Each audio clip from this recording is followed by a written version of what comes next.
Welcome to Supernatural Stocks on Moneyweb with your host, the Finance Ghost. This is your weekly fix of equity analysis designed for stock pickers. Whether local or international, you can expect a mix of news and my ideas about what I'm seeing in the markets. Tariffs, wars, geopolitical upheaval, all of this focus on AI. Against this backdrop, my position in JP Morgan is up 24% year to date, and Goldman Sachs, that's up 31% over that period. The Nasdaq 100, 18% year to date. That means that my Wall Street fighters have both outperformed the tech-heavy market index. That's another great year for my banking positions in the US. The big banks in the US tend to release their results in the same week. So every 3 months we have a situation where the headlines are flooded with banking news. The theme is clear. Beats estimates, tops estimates, raises targets. These all come through very strongly if you just skim the headlines. Things are ticking over very nicely in US banking. Why the combination of JP Morgan and Goldman Sachs in my portfolio? Well, in the case of the former, I have a position in arguably the best bank in the world, run by the most influential banker in the world. In the latter, I have the capital markets specialists, which means I effectively have an additional dose of investment banking exposure in my portfolio. Both companies released results in the past week, so that's a great opportunity to dig through the transcripts and see what we can learn. We begin with JP Morgan.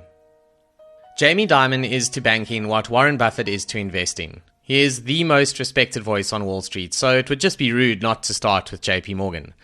But here's the funny thing. Dimon is playing less of a role these days on the calls. CFO Jeremy Barnum led the prepared remarks and he handled most of the questions, with Dimon getting involved only to answer the more policy-focused stuff. For example, Dimon added his voice to the debate around supply constraints in US housing, opining that regulatory hurdles are making it more expensive these days to get a mortgage and a house than it should be. His view is that if the requirements for building permits and getting a mortgage were lighter, then the cost of a mortgage could come down by 30 to 40 basis points without additional risk in the system. In other words, he's saying, make it easier and we can make it cheaper as a bank. Fascinating.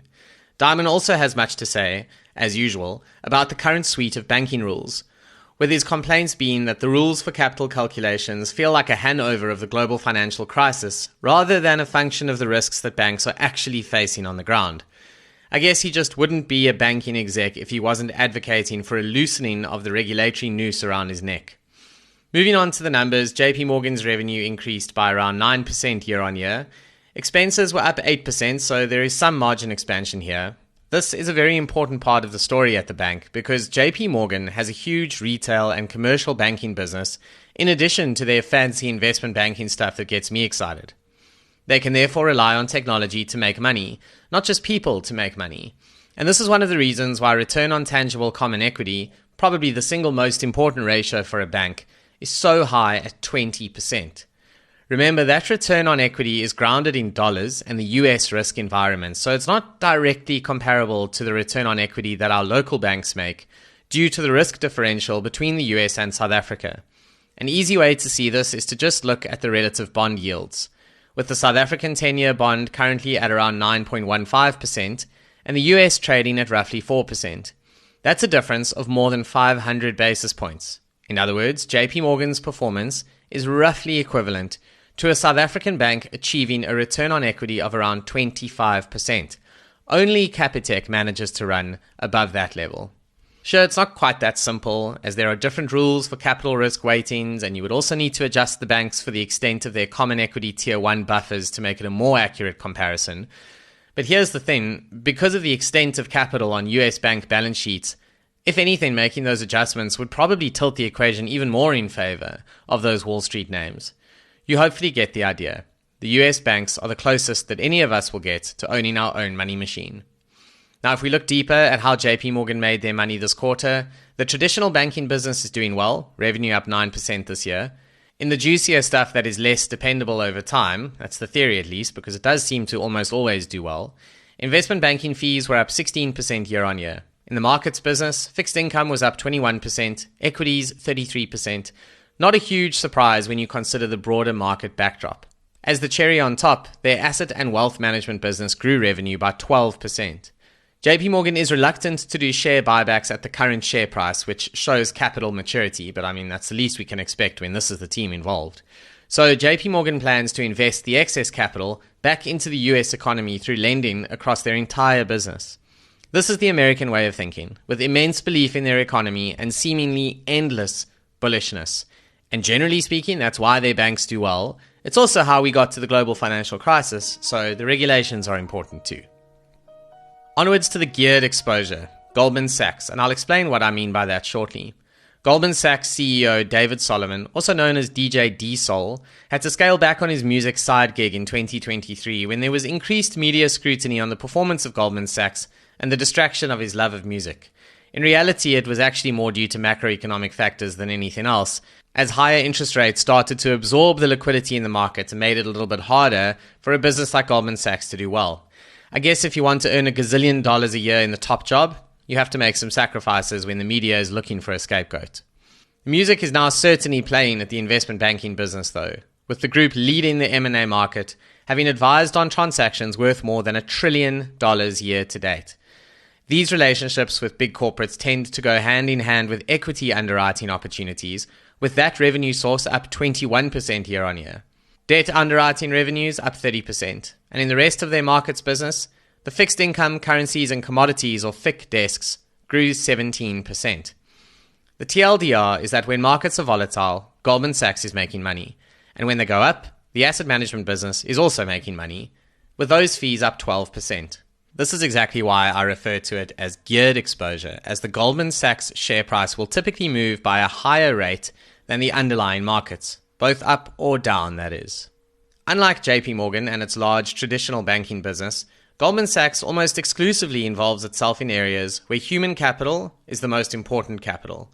And those humans get paid plenty of money to give up their DJ careers and almost any semblance of a personal life, which means that the usual focus at Goldman's is on the compensation ratio net of provisions, or, in simple terms, what they pay to staff as a percentage of profits.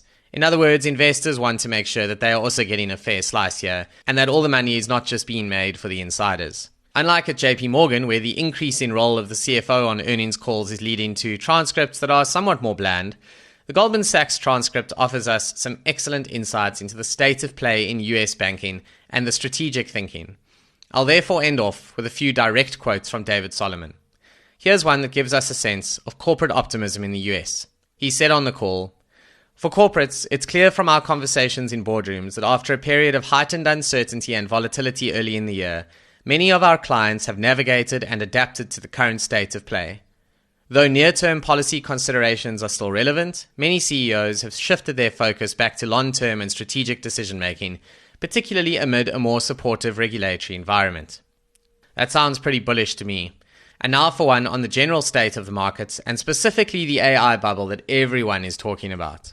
Taking a step back, there is no question that there is a fair amount of investor exuberance at the moment, with US equity markets consistently hitting record highs over the last several months. Much of this has been fueled by a tremendous amount of investment in AI infrastructure, which has driven significant capital formation. But as students of history, we know that following periods of broad-based excitement around new technologies, there will ultimately be a divergence where some ventures thrive and others falter. While I feel good about the forward outlook on balance, the market operates in cycles and disciplined risk management is imperative. Very, very useful commentary there from Solomon about where we are right now in the technology cycle. Now, speaking of risk management, he delivered a great nugget on risk and how important it is to avoid the really big losses. It's amazing how similar this is to the approach that many fund managers take in their equity portfolios. In response to analysts trying to dig to see if Goldman Sachs has exposure to any of the major corporate failures currently in the press in the US, he said, "Part of the key to credit underwriting is to make sure that you miss some of the more challenged credits." Challenged credits indeed. I guess that's one way to describe a bad debt. And finally, on the topic of growth in alternative assets as another major theme in the market, Goldman Sachs added a record $33 billion in alternative assets in this quarter. They expect the full year number to be $100 billion of additional assets. For context, of assets under supervision of $3.5 trillion, they have $374 billion in alternative assets, or more than 10% of the total. This includes asset classes like private equity, private credit, real estate, infrastructure, hedge funds, and more. If there's a way to make money in interesting ways in the finance industry, Goldman Sachs likes to be involved. I remain very happy with both my positions here as long-term plays. There's no such thing as an opportunity without risk, and these are merely my opinions on the stocks covered herein. Make sure that you do your own research, form your own views on the market when doing anything in your portfolio. Nothing in supernatural stocks should be taken as advice.